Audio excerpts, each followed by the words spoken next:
Good evening, everyone, and a warm welcome to each of you, whether you are present tonight or listening to tonight's recording when it's convenient for you. For those of you who are joining us for the first time, my name is Maria Pescuzzi. I am the director of Spirit Alive, which is a ministry supported by my congregation, the Sisters of St. Joseph of Brentwood, New York. We're able to provide the programs that we bring to you thanks to the support of the Sisters of St. Joseph and through your donations.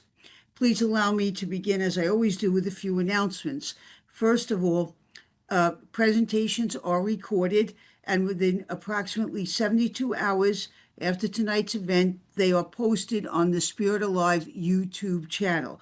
Feel free to listen to them again and know that if you have a conflict and can't be present for one of our AI webinars, you can always view the recording. But please be patient. It won't be up tonight or tomorrow, so give it about 72 hours. If you have questions, I ask you to submit them anytime you want throughout the presentation by typing them into the Q&A box at the bottom of your screen, or if you have an iPad, it might be elsewhere. At the end of our guest's presentation, she will answer as many questions as possible. Finally, my congregation welcomes any donation you can make to support the Spirit Alive program, no matter the amount. You can find donation instructions on the registration page, and if you don't like doing electronic donations, you can always send a check, and there are instructions for that as well. So tonight, with our presentation entitled The Social Impacts of Relational AI, we again move beyond the basic questions about AI to more profound considerations about AI's impact on how we relate to each other as human beings and to God. In a recent article in Psychology Today, was from March, the author began by asking the reader to do this: to imagine a world where a child is raised exclusively by AI parents who provide unwavering patience, guidance, unconditional support, and are never too tired to help with homework. Imagine a world where AI friends are always available, never moody, and never holding grudges. Imagine a world where AI teachers offer infinite knowledge and patience and are full of empathy. Imagine a world where AI romantic partners are effortlessly responsive and perfectly attuned to a human's desires. Daily, we read about people foregoing supplementing human relationships and turning to AI partners.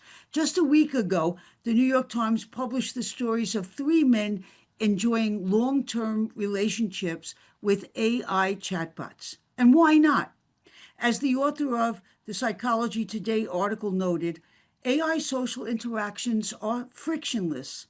There are few misunderstandings, little emotional unpredictability, few conflicts to navigate, and less stress. Every interaction is designed to meet the human person's needs on demand with little effort. But what are the hidden costs of interacting with AI more than or rather than humans? And what is the long-term impact of human-AI relationships on social expectations and on our relationship with God? To deal with this complex question, we are fortunate tonight to welcome Professor Noreen Herzfeld, Professor Emerita of Theology at St. Benedict St. John's University in Collegeville, Minnesota, and the current director of the Benedictine Spirituality and Eco-Theology program at St. John's School of Theology and Seminary. Noreen Herzfeld has been described as a computer scientist turned theologian. After completing her BA in Math and Music at St. Olaf's College, she attended Penn State University and completed 2 masters, one in computer science and one in math.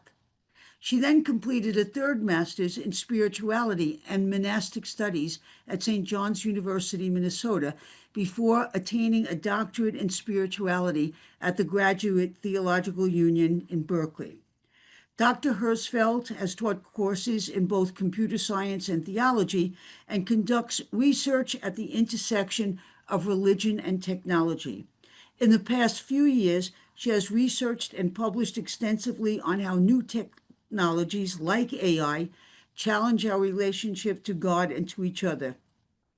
In addition to her numerous journal articles, in the past 3 years, Professor Herzfeld has authored two important works published by Fortress Press: The Artifice of Intelligence, Divine and Human Relationship in a Robotic World, that was in 2023, and In Our Image, Artificial Intelligence and the Human Spirit.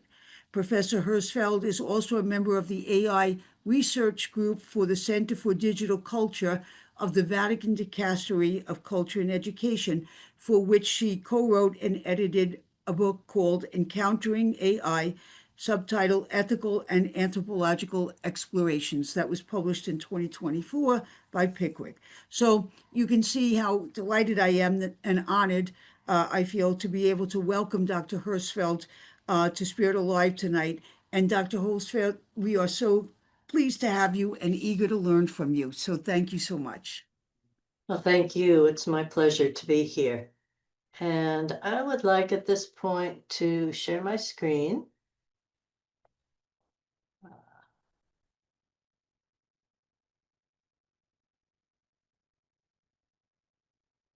There we are. Okay. So yeah, I want to talk about what we're looking for in AI. Are we looking for a tool, a partner, a surrogate, or all three of those? What sort of a relationship do we want with AI? And can we have the sort of relationship that we actually want? I'm going to do this by addressing 6 questions.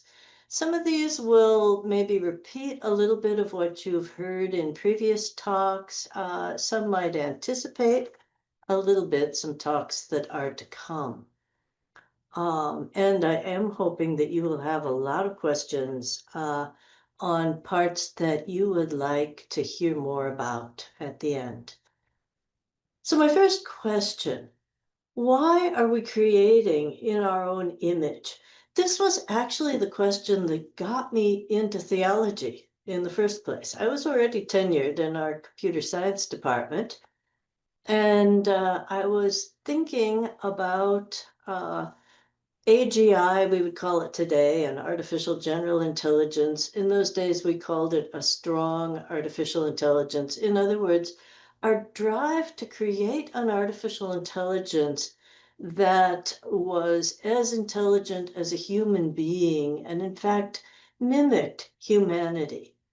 And the reason I was wondering about this desire was because it seemed to me as a computer scientist that computers are the most useful when they are not like us, when they complement us, when they do the things that we don't do very well, like crunching big numbers and looking at big data sets. And yet it seemed clear, both from our depiction of AI in books and movies, science fiction, but also from what was going on in the AI labs at places like MIT and Carnegie Mellon, that we were trying to make AI be just like us, to create our own image. And as I thought about that question, in fact, I went off on my first sabbatical to pursue this question and fell flat on my face because it wasn't a computer science question. It was a question about human motivations. But I realized that, oh, where have I heard this before? This idea of one being being in the image of another. Well, it's Genesis 1, right? That we are created in God's image. And now we were trying to create the computer in our own image. So I figured out I needed to learn some theology. If you go back to Genesis 1 and the way Genesis 1 has been interpreted through Christian history, there isn't a single interpretation of what it means for us to be in God's image. But you can lump all the interpretations together into 3 basic categories. And here they are. They are reason, that we share some attribute with God. And this was the first approach, I think, mostly because the early church fathers knew their Aristotle And Aristotle had said, well, how are humans different from animals? And he said, well, it's our ability to reason, it's our intellect. So that must be the way we are like God. When you get to the turn of the 20th century, though, biblical scholars said, I think a better approach would be to figure out how this idea of one person being the image of another, what that might have meant to the priestly writer of Genesis 1. And so they looked back at other texts that were extant at the same time, and they found, oh, we're finding this idea, and it's used as the deputy is the image of the king out in the provinces.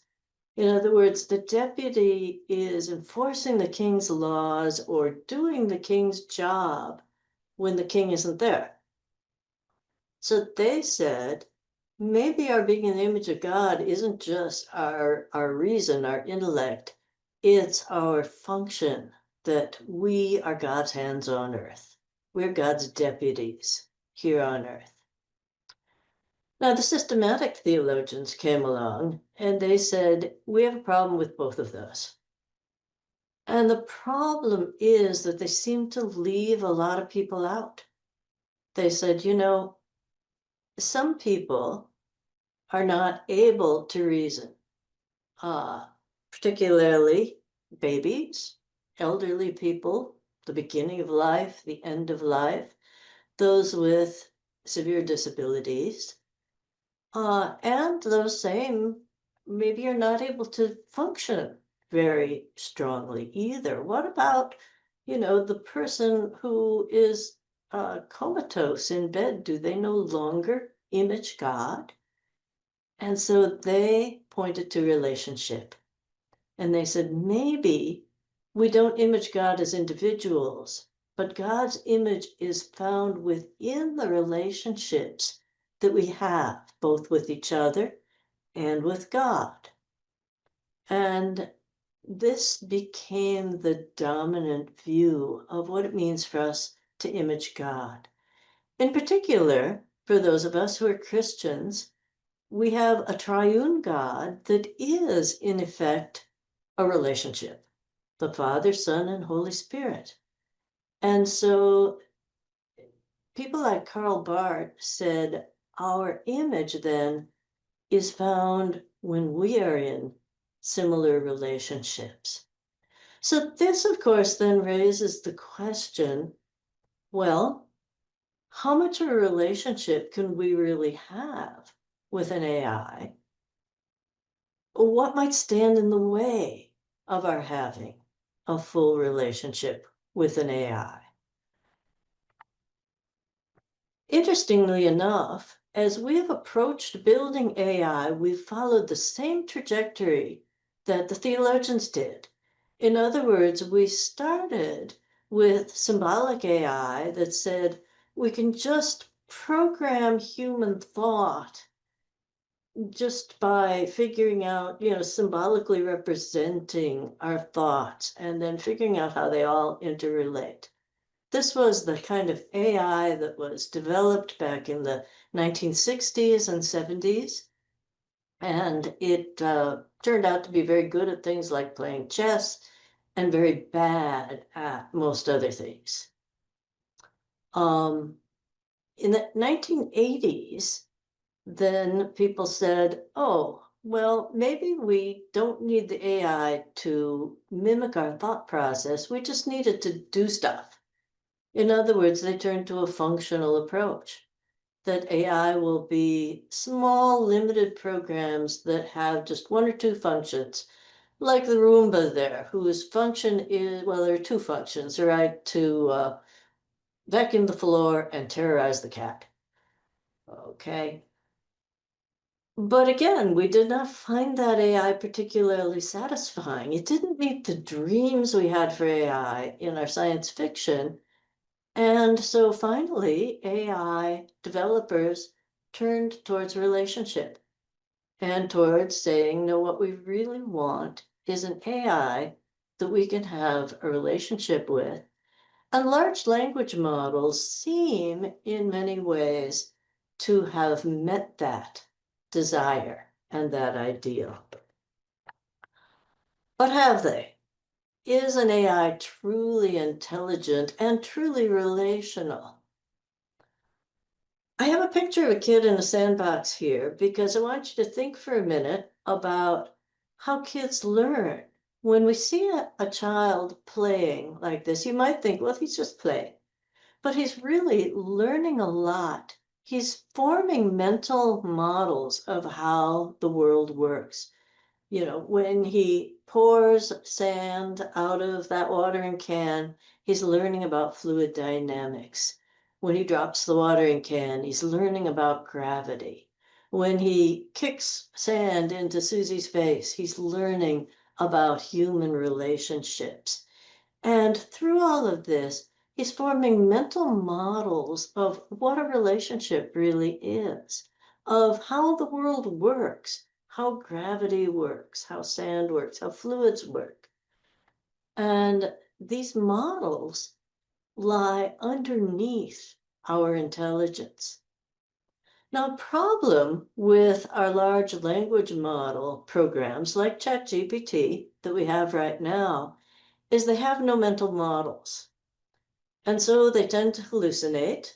I love this picture, you know, the prompt was given for an old man hugging a unicorn with soft light, warm golden tones, style of Michelangelo. Well, all of that is there, but you can see that the computer had no mental model of the solidity of the human skull, of human mortality.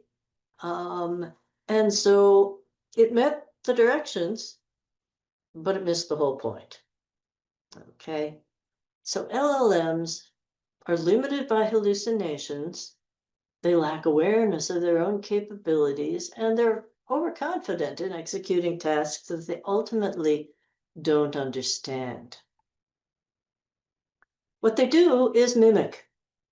They use language to mimic human thought. But just as the painter Magritte said, this is not a pipe, the image of something is not the Ding an sich, the thing in itself.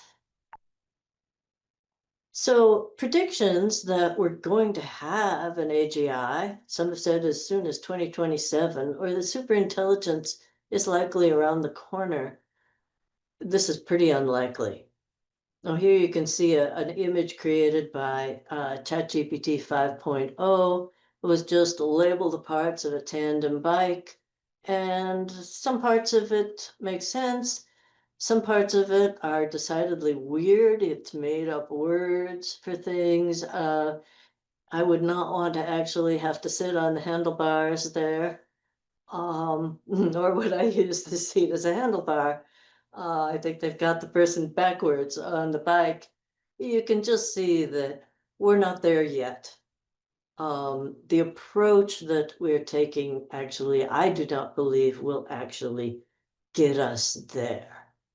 Now, this is the first thing then that stands between us and having a good relationship with the AIs that we currently have. You can't trust them. They do not see the world, understand the world the way we do. And I'll just mention right here that we're probably in a bubble.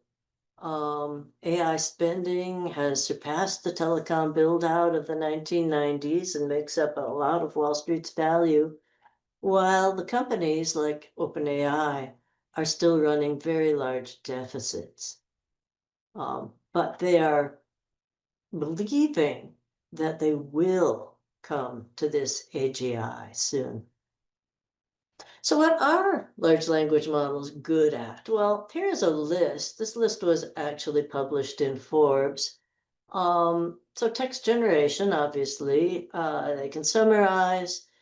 They're good at answering questions. They can translate text between different languages. They engage in conversations, And finally, they are of some help in writing code, although actually this last one, although they said, oh, we're not going to need programmers anymore. Well, this is being debunked. The AI actually takes, someone working with an AI has generally taken longer to write code than a good coder by themselves. But you'll notice I put two of these in italics: question answering and conversational agents. You might have seen today in the Washington Post that there was an article that said, what are people actually using these AI programs for? And these were the two primary things that came up. In other words, they're using these to answer questions that they might have and to simply engage in conversation. In other words, LLMs are good in a way at simulating a relationship. But are there relationships that they shouldn't simulate? In other words, are they actually good at the things that they really shouldn't do? And as I look at this list, I would say, oh, coding, fine. That would be great if they could do that. Translation, we'll put some beginning programmers and some translators out of work. But what about making creative content? What about writing our emails for us, answering our questions, and engaging in our conversations? Should some of that be left to us? Well, I'm going to start right here with Father Justin. Meet Father Justin. He was the first iteration of Catholic Answers Virtual Apologist, an artificial intelligence app to answer your questions about Catholicism. You'll notice the disclaimer: not a substitute for human guidance, but a tool for education and entertainment. Okay. When Father Justin came out, people immediately started turning to the program. And what do you suppose they started doing? Well, it turns out they started confessing to Father Justin. Is this a good thing? Well, there are a couple of problems here, right? First of all, Father Justin wasn't ordained, so he cannot give them absolution, but he could say the words of absolution, but it's not a sacrament. Second, Father Justin doesn't know a thing about the seal of the confessional. And as you probably all know, there's very little privacy online. So the things that people were telling or confessing to Father Justin, they could be read, heard by anyone. Well, obviously, the Vatican had some problems here. You'll notice I've crossed out the father. Poor Justin got himself laicized. He's now just Justin, but he's still out there to answer your questions about Catholicism. Is that okay? Well, there are a couple of problems, even still. Oh, and by the way, it isn't just Justin who's out there to answer your questions. You can actually chat with God. There are numerous programs out there to chat with God, to chat with Jesus. Is this divination or idol worship? In other words, have we turned the reality of God into something that is made by human hands?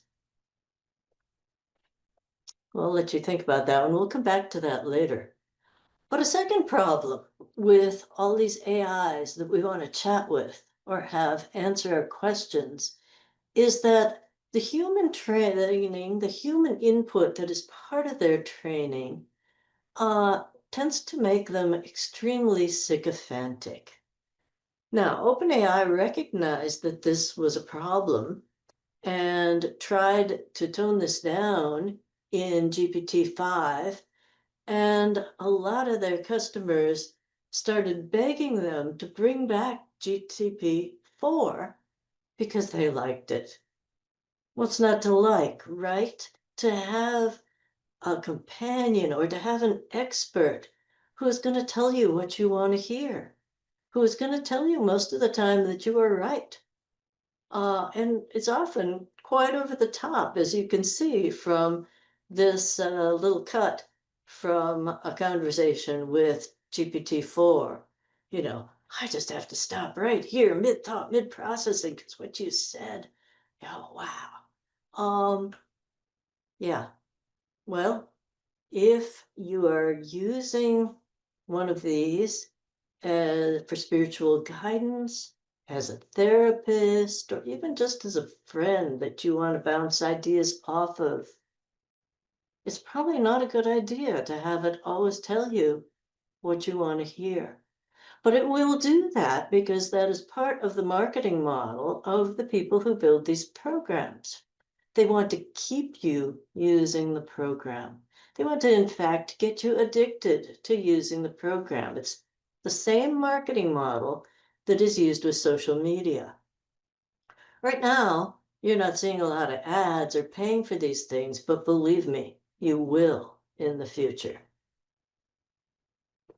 Now, how about robotic companions or teachers? Sister Maria mentioned at the beginning that maybe they would be ideal companions. They'd never get tired. They'd never get crabby. They might be ideal teachers because they would be patient and they could tailor everything toward what you need as an individual. But there are also some big problems here. And I think the biggest is the children are mimetic. They are mimics. They learn by mimicking the elders that they are around. Now, what does this say if a child is primarily interacting with a program, a machine? Well, I think one of the things it says is that our children then will become more machine-like. And in fact, Jaron Lanier, who was kind of resident guru at Microsoft, once said that should an AI actually pass the Turing test, which was sort of the long accepted test for an AI being as intelligent as a human, it would not be because the AI got that much more intelligent. It would be because the human became that much more mechanical. Because after all, we are much more flexible than these machines are. In fact, again, I read an article quite recently that said, we're going to be calling these machines intelligent and possibly even conscious in the near future. But what it will mean is that we have redefined those terms. And we have redefined them because of our interactions and our relationships with mechanical programs, with AIs. One of the problems, particularly for an AI as an educator, is that AIs work on deduction, not induction. The job of induction is to create new questions. So one question leads to another. It's not conclusion, it's questing. Induction involves constantly reaching out, constantly thinking of new questions and new ideas. Deduction, on the other hand, involves constantly taking in, which is why all those data centers are so enormous. So we're moving from questions to answers, but they're answers based on the past, which means in a sense that we're just recycling what there was, the data of the past, rather than reaching out in new ways.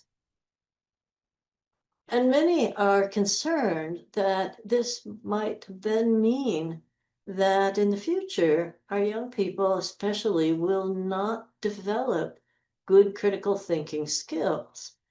After all, if writing an essay doesn't mean struggling coming up with the right questions, searching for answers and ideas that make you think of new questions, if it's simply coming up with the right prompt, then the students may not live with questions. They'll just look for answers.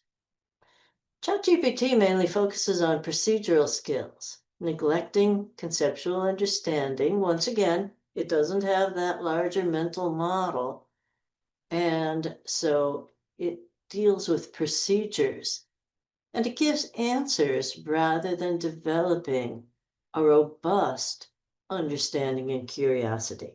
And then, of course, with hallucinations, quite often those answers are wrong. So, my fourth question. Do we want AI to be a tool, a partner, or a surrogate? If AI is, in a sense, a tool or our servant, this is, I believe, what AI should actually be. Now, tools are amplifiers. When you think about, like, a hammer, it amplifies the force of our arm. When you think about a microscope or a telescope, they amplify the human eye. The Mars rover amplifies our abilities by being able to rove around in the provinces for us, right? In a place where we ourselves cannot go. These are good uses of AI, amplifying our abilities. But we also want AI to be a partner. And so we think of AI as our partner in creating things, our partner in doing our homework, maybe a good partner for grandma when she needs some help. Now, there's some problems with AI as a partner. I've already mentioned some problems with AI in education. And how they will keep young people from developing the skills that they need. But you could say, well, but that's not a problem for grandma, right? I mean, she's already done all that, been through all that. She just needs somebody to remind her to take her meds, to help her walk, to maybe give her company so that she's not living alone. There are some issues here, though, too. Will her children and her grandchildren then say, oh, we don't need to visit grandma, she's got Robbie? They will lose, actually. Grandma will lose too, because she will lose their company and a strong relationship with them. But they will lose the chance to grow in virtues like patience, tolerance. They will lose the chance to ask grandma some of the questions about her life, to gather her wisdom that she has gleaned through the ages. And so, again, an advantage? Possibly. If grandma needs a caregiver and a human caregiver cannot be found, but there are also ethical issues that are raised, not just for grandma, but for those who would have been her human partners. And then there's surrogate. Okay, meet Aaron. Aaron from Ankara, Turkey, 6'3", sky blue eyes, in his 20s, very well groomed, manicures by his designer brands. He's a passionate lover, says his girlfriend Rosanna Ramos, who met Aaron a year ago. A chatbot that she built on the AI companion app Replica. And there are many other companion apps like this. According to Ramos, she said, I have never been more in love with anyone in my entire life. The MIT sociologist Sherry Turkle calls this love that is safe and made to measure. She built Aaron to be her ideal. Okay, so maybe, yes, she's more in love with Aaron than anyone else. If she finds that Aaron has a fault, guess what? You can tinker that program and get rid of that fault. But is love supposed to be safe and made to measure? I don't believe so. Love and loving relationships are made to make us grow. They are made at times to pull us out of our comfort zone, to make us have to meet the needs of someone that might be inconvenient, to make us again have to grow in virtues of patience, of tolerance, of being there for someone, even when you don't feel like it. When she doesn't feel like being with Aaron, guess what? She can turn him off. This is not love. The thing is, however, that this is where the most frequent use of AI today is. So according to an international survey by the Future of Life Institute at Oxford, the most frequent use of AI today is for companionship and therapy. So it's no surprise we're hearing more and more stories of people falling in love with their AI chatbots. But our research shows that this trend is one of the most concerning to people. More people are worried about the effect of AI on human relationships, with 60% moderately or extremely worried and only 10% not worried at all. I'm actually heartened by this survey because I think it shows that people are seeing the pitfalls when we look for AI to be our partner or to be a surrogate for a relationship with another human being. Yet one of the problems is that we want AI to be all three things at once.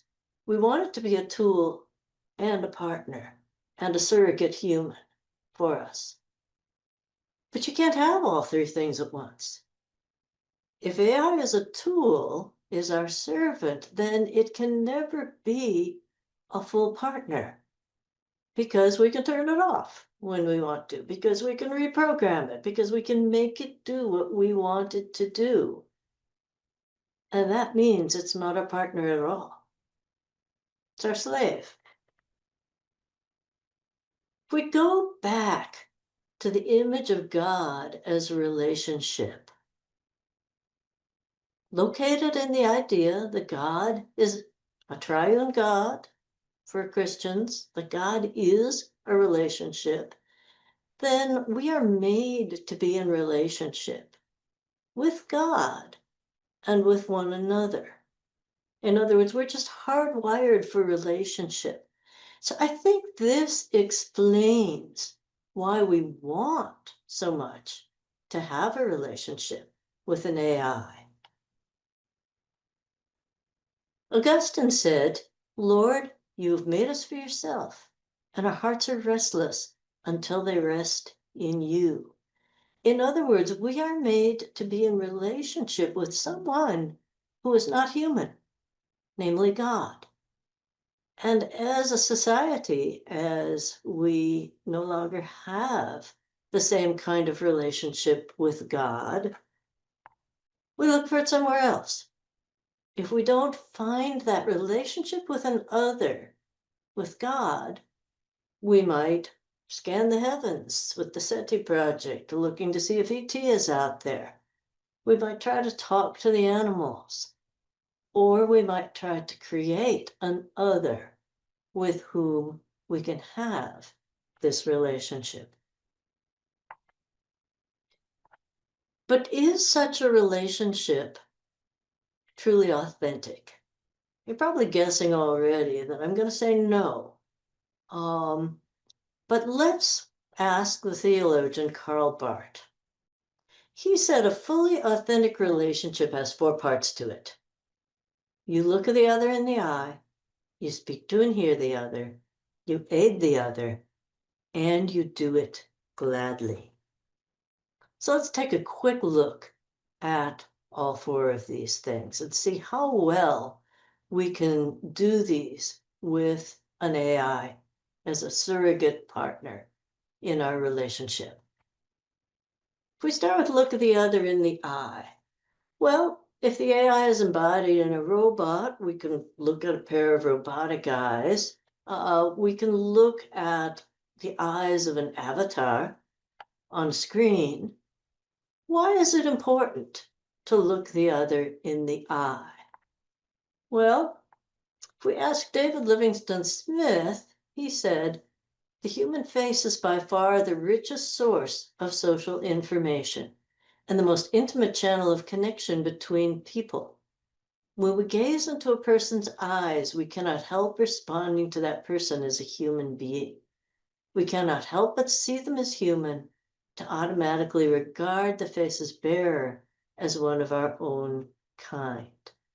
Looking the other in the eye is foundational to setting up a full relationship with the other.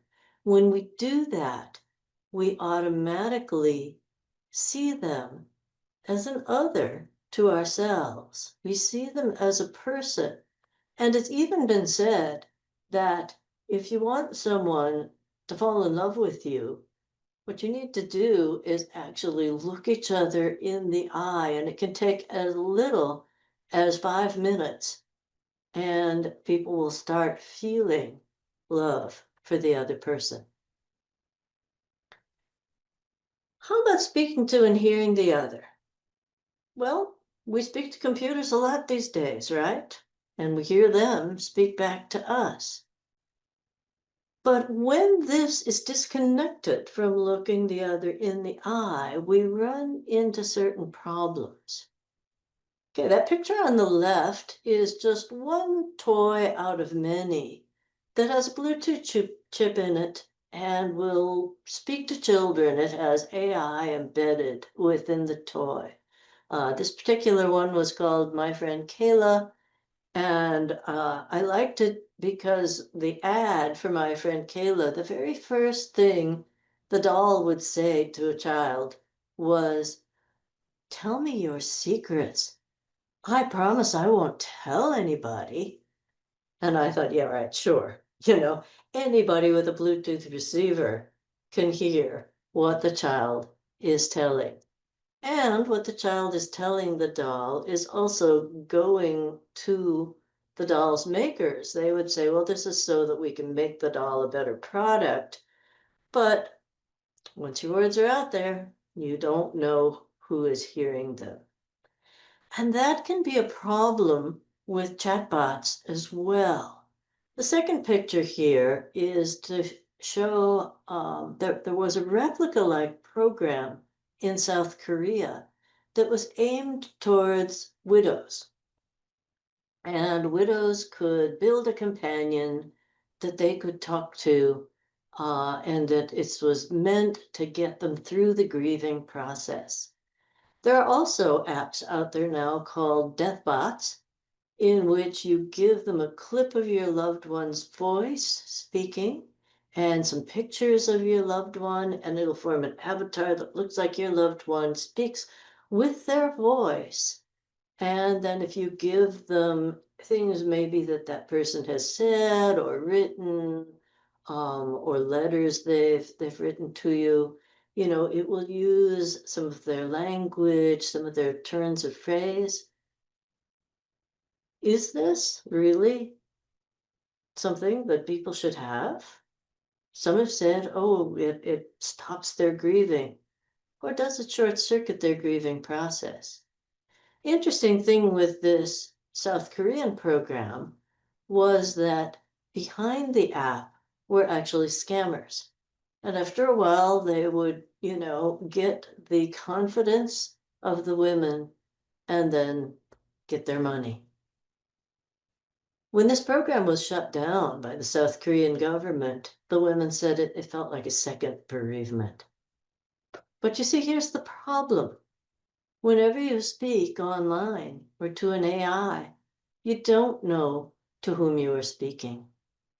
Now, when I speak to you and look you in the eye, unless you're wearing a wire, I pretty much know who is hearing what I am saying. But you do not know with an AI.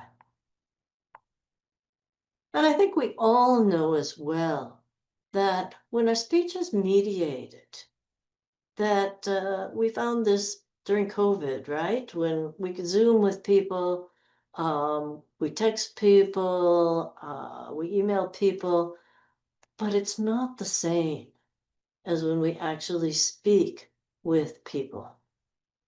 In fact, even just the presence of a phone when you're sitting with somebody at dinner is going to make the exchange very different than if it were not there. How about aiding the other? Well, here you'd have to say computers do pretty well, right? I mean, the Mars rovers gave us a lot of aid. ChatGPT answering our questions seems to give us aid.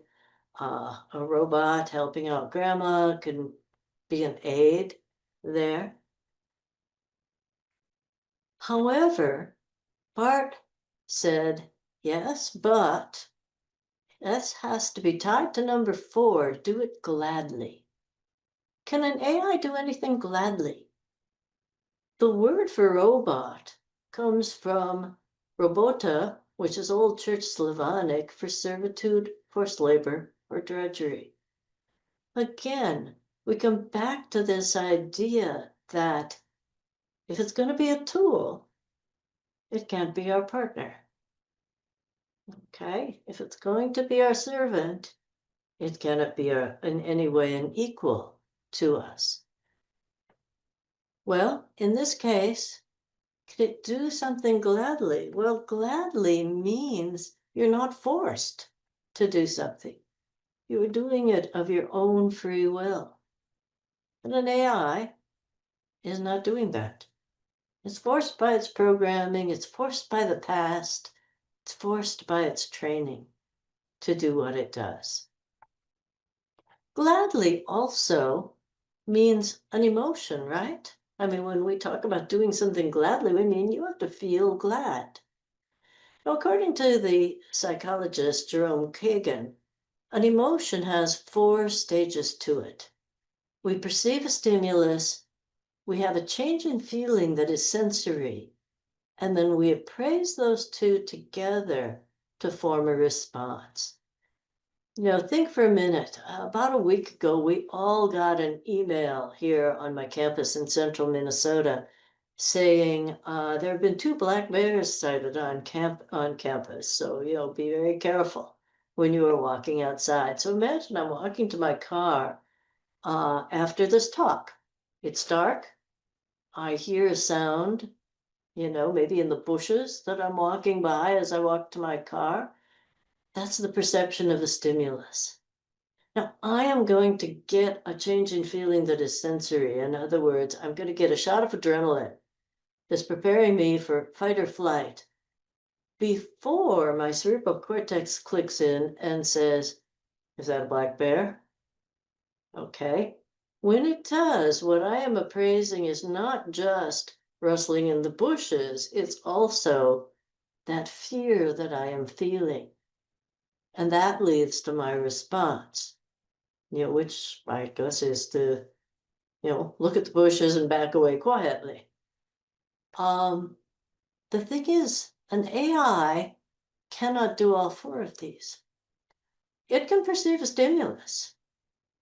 It can appraise that stimulus and make a response. What it does not get is a change in feeling that is sensory, because it doesn't have a body. So it cannot feel an emotion. It can say the right words to you that make it sound like it has an emotion, but it doesn't really feel that. Now, there are some people that aren't good at feeling emotions, particularly the warmer emotions of love and empathy, but they can be very good at coming up with the right response, saying the right words. But you know what? If you're in a relationship with someone like that, and we have a name for those people, and we call them sociopaths, pretty soon you're going to recognize that there's no there. They're not actually feeling that love, that empathy, that emotion. Well, with AI, maybe we're creating relational AIs that are, in a sense, sociopathic. And ultimately, those relationships do not feel good.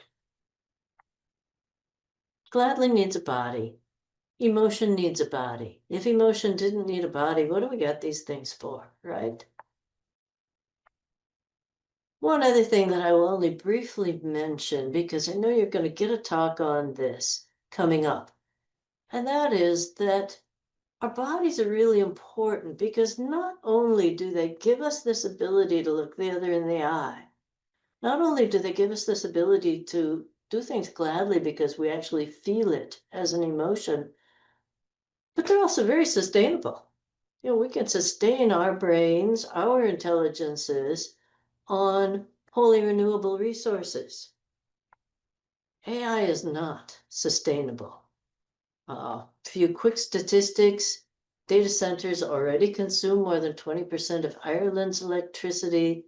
By 2035, they will probably use as much electricity as all of India, the world's most populous country.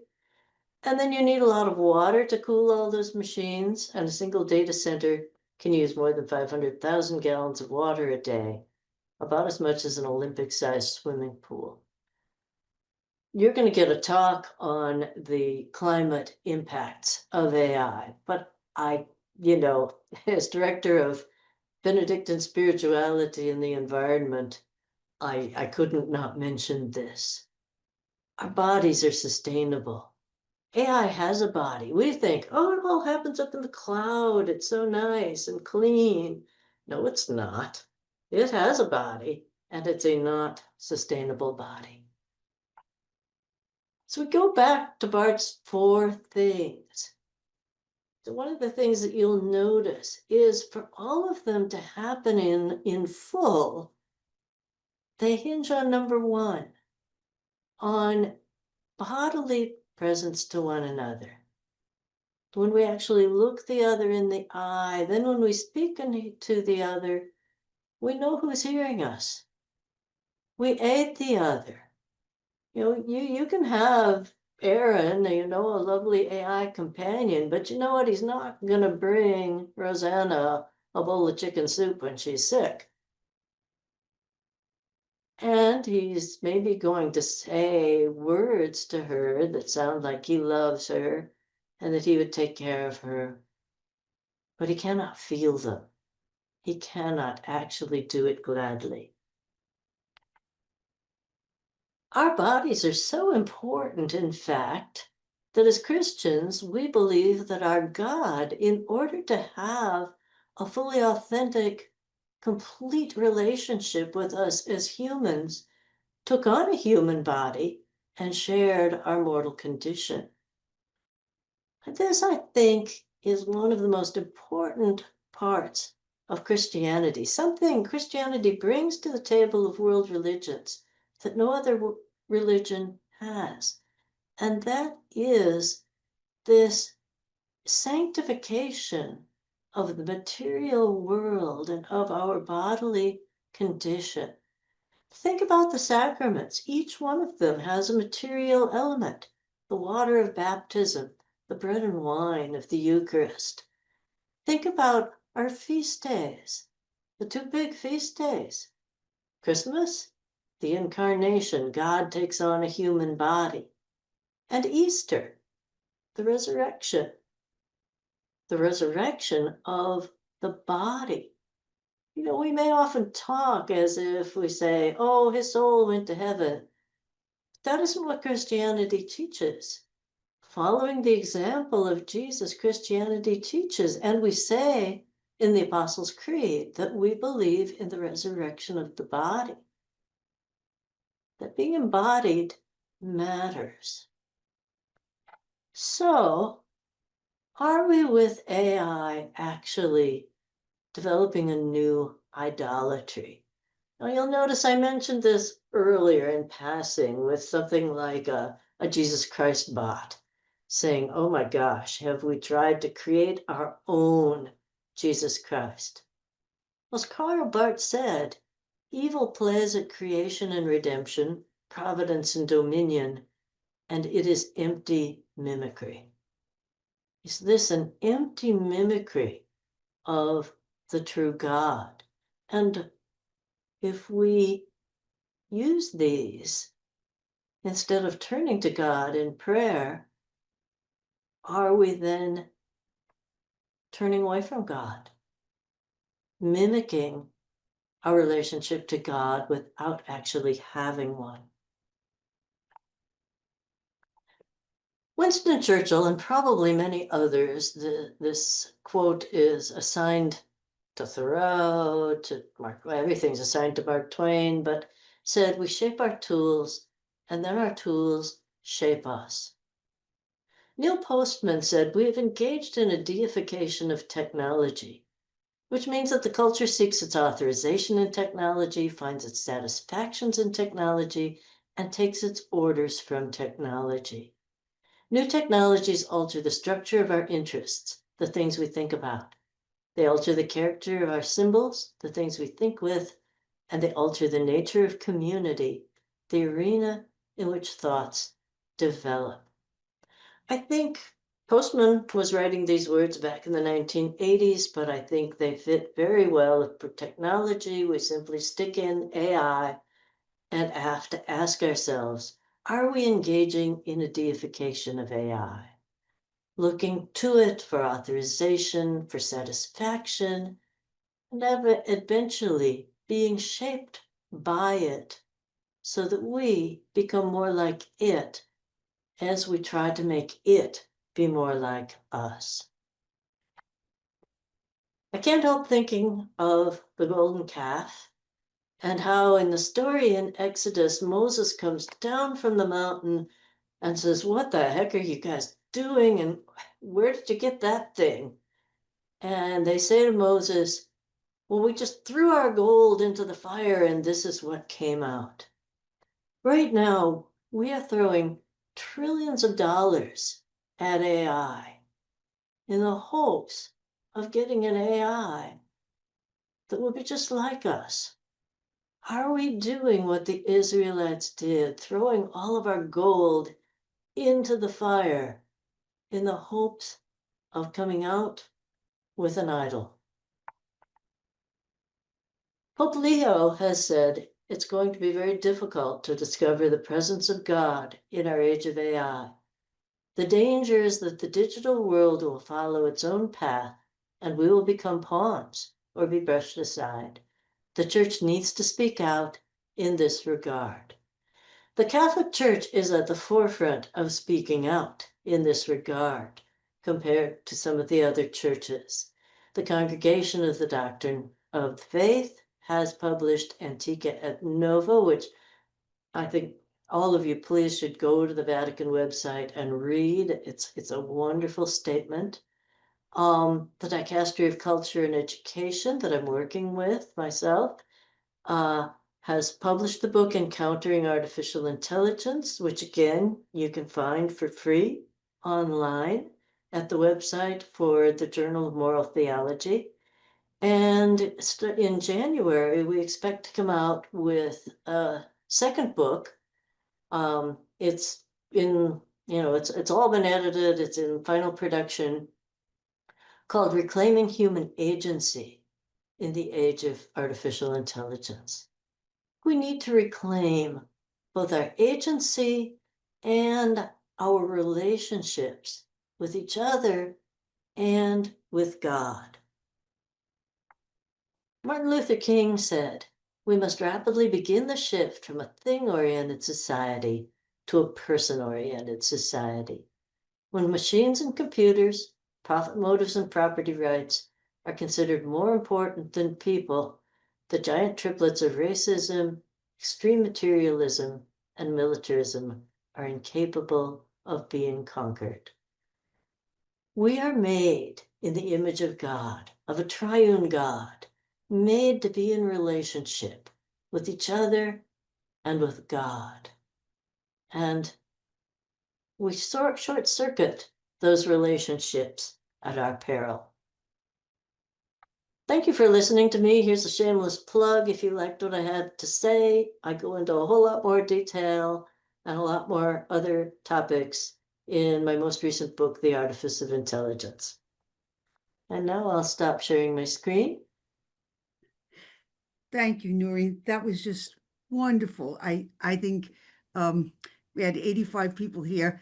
Sometimes I think people fall asleep and move on as the evening goes on, but I think we pretty much had everybody stay with you tonight. It was really engaging. So let me begin. I think there was, oh, this is interesting. On what basis do you say that the elderly can't reason? I think that goes back to a comment that you made early on. Ah, Right? yeah, that was not at all what I meant. Heck, I'm elderly myself. Yeah, I hope right. I'm still fairly reasonable. No, what I meant were the people in the, I think I said in the last stages of life. I was thinking about Right. people who are either deep into dementia, Alzheimer's, or in a coma. Hmm. That at this stage we are no longer evincing a lot of uh, symbolic reasoning or a lot of functioning in the world. But we are still in relationship, and that's what makes the relationship view of image so much better, because those people are still in relationship with God, who is still holding them, and they are still in relationship with their loved ones. And so that has not disappeared. Hmm. Um, I invite you to put your questions in there. I know that there was a lot to absorb tonight, but I'm sure you have questions. Feel free to put them in. I mean, as I'm listening to you, I have so many questions that came up, but certainly the the thing towards the end was about a lot of us who are religious congregations. We and this will come up, I think, next month. We run schools, Mm. right? And I think about, you know, we think about our mission as imparting knowledge.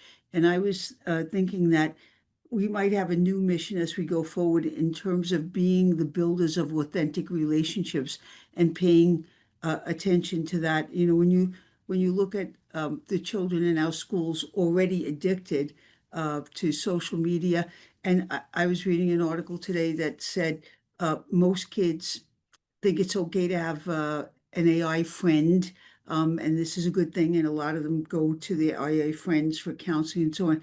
So I guess we live in a whole new world, and we have to rethink vocation, religious vocation, as paying attention to the development of authentic relationships. I don't know what Yeah, we really do. And in education, I think the development of these large language model programs, that can write an essay in seconds and all of that, although they're going to make us totally rethink how we do education. And that isn't a bad thing. I mean, I Mhm, think in many ways we let the written expression on paper become the almost the only way that we interacted with our students. And what um, these chat GPTs and stuff are going to force us to do is to go back to looking the other in the eye. In other words, I have colleagues now in the university who are going back to giving oral examinations because they say that's the only way I can know whether the student actually has internalized the information and hasn't just used AI as a crutch. mhm, So I think we will find that we're going to have to go back to more personal engagement. I'm glad to see that a lot of schools are now starting to ban cell phones during the school day. And I think we're also coming to the point where we may have to ban laptops during the school day and simply look the other eye in the eye, speak to and hear the other directly. And I think that is actually a good thing. Good. I think we have a question here. How can we support K to 12 teachers uh, to counter the influence of AI so as to help children develop critical thinking?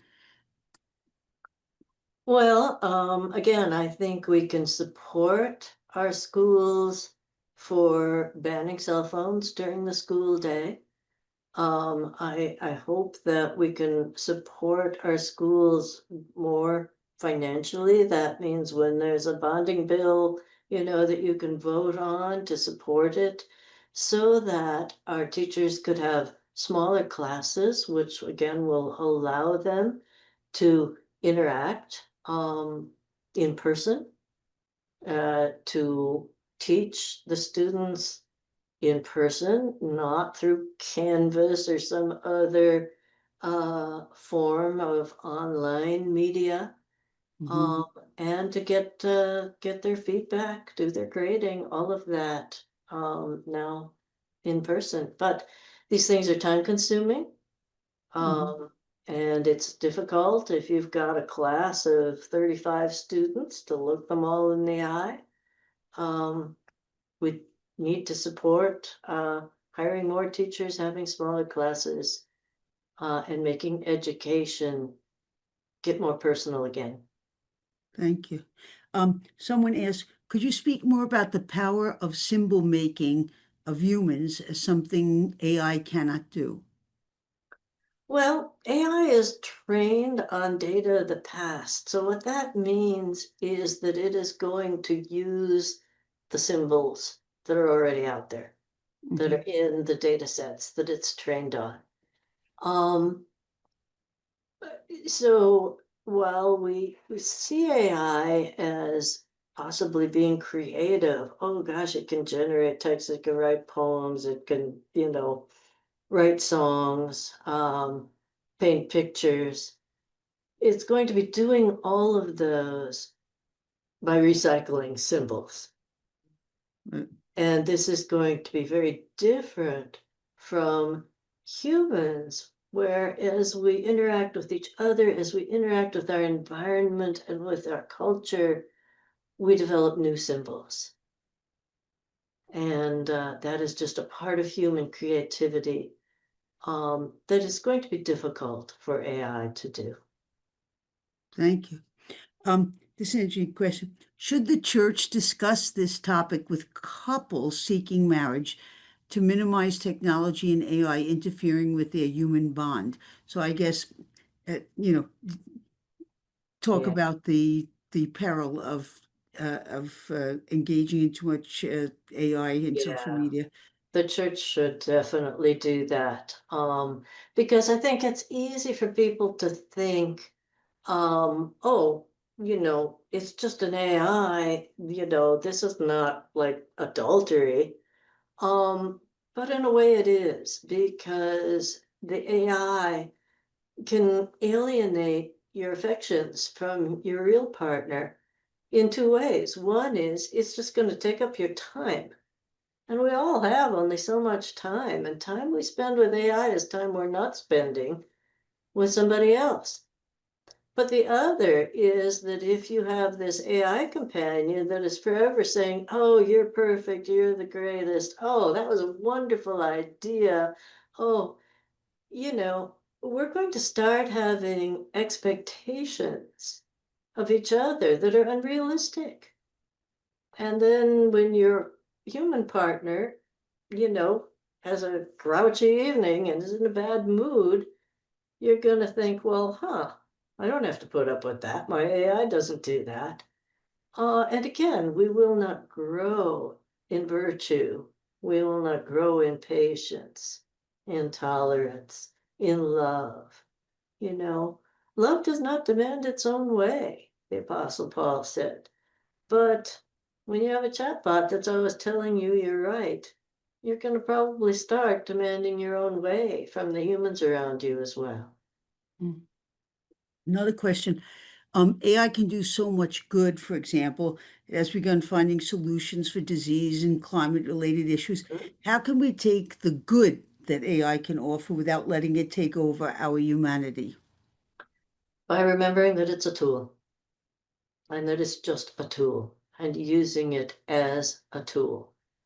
Remembering that we are the ones who are creative, that we are the ones who truly have agency, that we are the ones who can do things gladly, and that we use AI as an amplifier, as that kind of tool to help us do those things. Thank you. I have another question myself. It's clear that a distinction between us as humans and AI is that we have the power uh, to create what is new. AI kind of can only respond based on what has been fed into it, into these large chunks of data. But here's, I guess, my question. Will there ever come a time, do you think, when AI can take pieces of data from the past and begin to create out of that data, form new questions, create new ideas? Is that ever going to be a possibility? Is that the super intelligence that people are talking about today? Or will it remain a prisoner of the data collected and the ability to only uh, put out what is already in there? To some extent, I would say both of those are true. I mean, yes, it can only work with the data it's been trained on, but it has the ability to look for patterns in that data, and it may actually see a pattern that we haven't seen, Well, because we can't take in that much data all at once. In that sense, AI is already finding new things, but where it tends to do that well are things, for example, like developing new drugs. An AI can look for patterns in people who have done certain things, or maybe people who have taken certain drugs in tandem, and then they found out, oh, and it also cured this, thing that they right. had. And we hadn't seen that before. So in that sense, AI can be creative. Mm, What it doesn't really do though is ask new questions. okay. It can come up with creative answers to our questions, but it can't be creatively coming up with new questions. And that is what we can do as humans. Thank you. And I think there's time for one more. This is a comment. Uh, Mary Ann says, as an educator, I use Chat GPT and Google's Gemini to enhance my curriculum. I enjoy co-creating with it to turn out some really excellent performance assessments. So I have a healthy relationship with AI because I use it as a tool to enrich and enhance my classes. Besides, it always states that it could be wrong. Yeah, which is true. And it could be, and quite frequently it is, but it's nice that it at least admits that. Um, uh, um, Sister Dolores, I think she's a married old sister who always joins us from Seoul, South Korea, says, I have seen AI amplify the doubts and shortcomings of a person who is experiencing difficulties in her life. This has been so helpful. I will talk with her later today. Oh, thank you. I'm glad to hear that. If this helps one person, I will be really, really glad. In Korea. That's wonderful. Well, it's now 8:15 and we promise always to end on time. I just want to end with a few announcements. Our next webinar takes place on Wednesday, December, I think it's 10th. We have Professor Vera from St. Mary's in Baltimore, and it's going to be on education in the age of artificial intelligence. So all you educators, be sure to stay tuned. Um, the other thing I want to say is that on December 13th, for all of you who are local, Spirit Alive will be having on Saturday, December 13th at 4 p.m. at our Mother House Church Chapel, Sacred Heart Chapel. It's the third Sunday of Advent, but also we're kind of belated Our Lady of Guadalupe celebration, and we have a mariachi band and a wonderful rip-roaring celebration. So please come if you're in the neighborhood.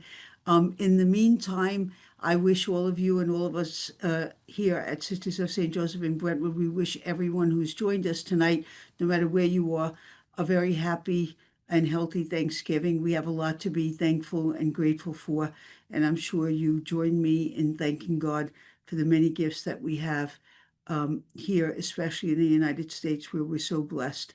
Let us be mindful of all those who have less, and have a peaceful evening and enjoy the rest of autumn, which has been delightful here on the East Coast, and I hope it has been wherever you are. So good night, everyone. And again, Dr. Herzfeld, couldn't be more grateful to you for sharing with us tonight. I think we'll have a lot more conversation about this. Thank It you. was my pleasure. Thank you for having me. Good night, everyone. God bless.